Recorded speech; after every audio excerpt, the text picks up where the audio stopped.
karon. Aduna kay napagtutungod sa imong pahiyo.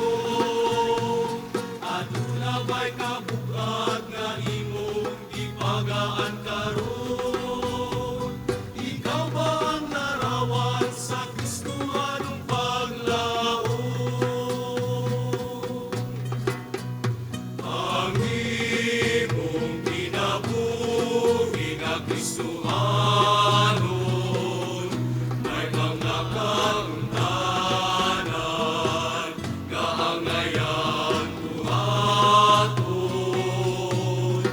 O bisan ginagmay di mahal sa tao, kung mahinungdanon sa atong Ginoo.